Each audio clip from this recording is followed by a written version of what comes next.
Hey guys, what's up and welcome back to another episode of Keigo Moriyama Photography. And today, as I was mentioning in one of the previous unboxing video for the CVW Swift Z wireless monitor kit, today we are going to test on field. And I have with me the XTU1 so that I can record while I'm walking.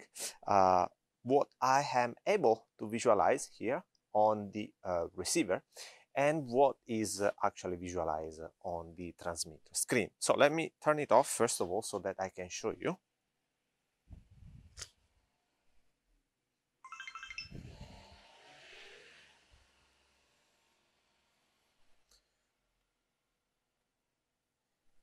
And this is exactly the current situation. I have the camera, I have the monitor on top of it, and unfortunately I have to adjust because the mic here is a little bit too big. And even if from a camera point of view can be difficult from this camera to visualize, but the image that I can see now is perfect. It's clear. I am far from the camera, as you can see, but I can still check it properly without any issue. Plus, I can check here as well on my receiver monitor, and actually I'm using the shield for the shadow in order to the sunlight shield in order to be sure that for any condition I will be able to see properly, despite the fact that, as I was mentioning in another video, these monitors are up to 500 nits. So what we are going to do is to go all the way at the end of this street, and we will check how the image is going to be affected, if any.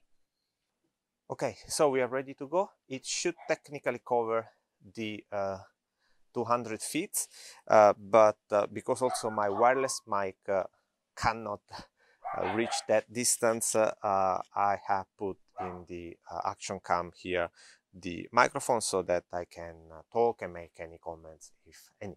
So what we have to do is simply start moving, and I will check on the receiver how the image will be.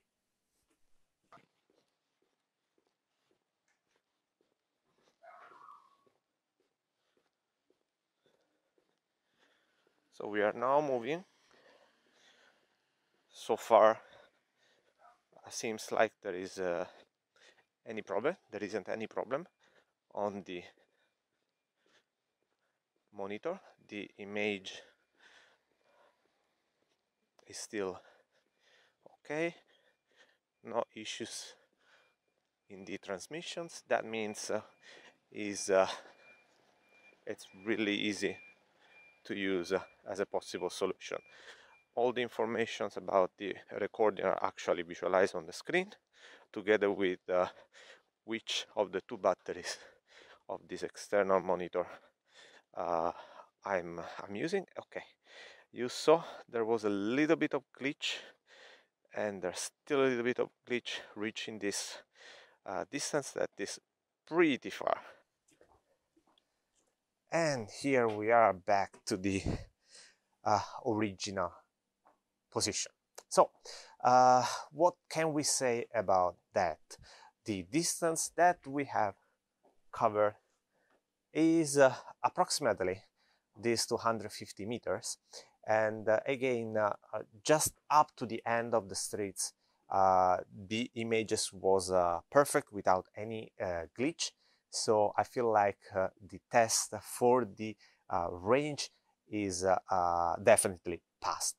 The cases where you can or you need to have such a far distance, probably there are not that much. So another reason why it's pretty good what this CVW Swift Z can cover.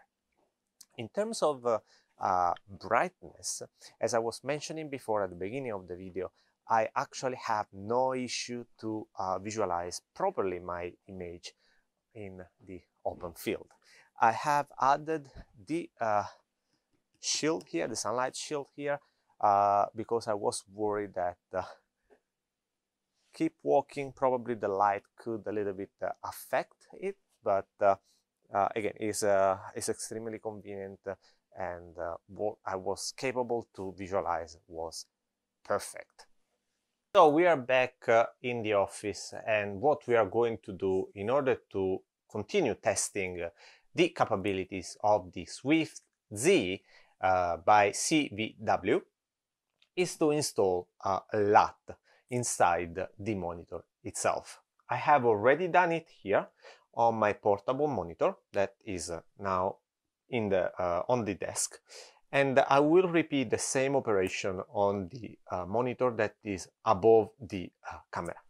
In order to show you the difference, let me take my action camera so that you can visualize now what is the status. So this is how I have the monitor set up on my desk, so that I can always check it out when it's necessary to see if I'm in focus and everything is okay. And that's what is on my camera. There is a difference between the color here on this monitor that is without LUT and the color here where I have already applied a LUT, and specifically I have applied the Lennox 340. I can change just clicking on the name of the LUT, and it will automatically change the color here, while on that monitor so far it's not doing anything because I actually don't have applied any LUT. So let's jump directly on the procedure to change and add additional LUTs on that monitor as well. Okay, first things first, we have to turn off the monitor here, and as you remember, when we had updated the firmware, we have used our USB pen formatted as FAT32. We did the same, and we have put inside the 3D LUTs that we want to utilize to be visualized on our monitor.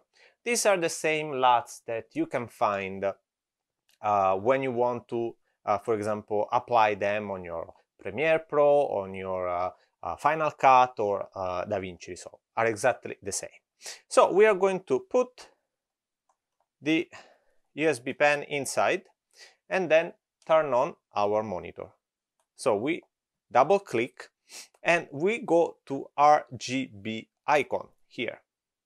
And as you see, there is this LUT import Type-C that is exactly the one that is going to read through the USB pen, and it's now off. So we click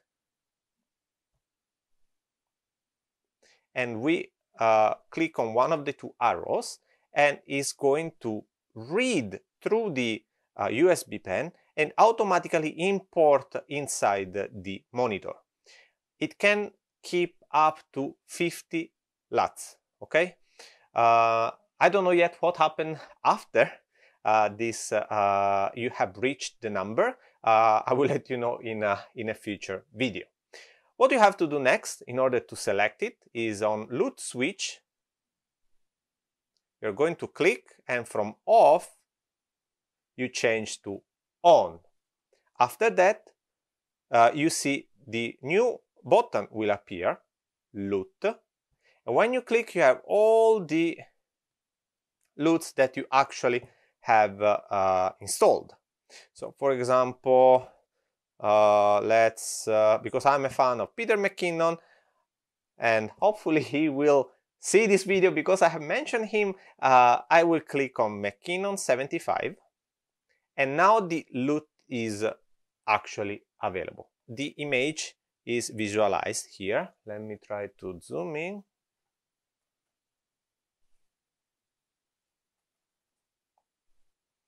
And it's a little bit dark. Let me try to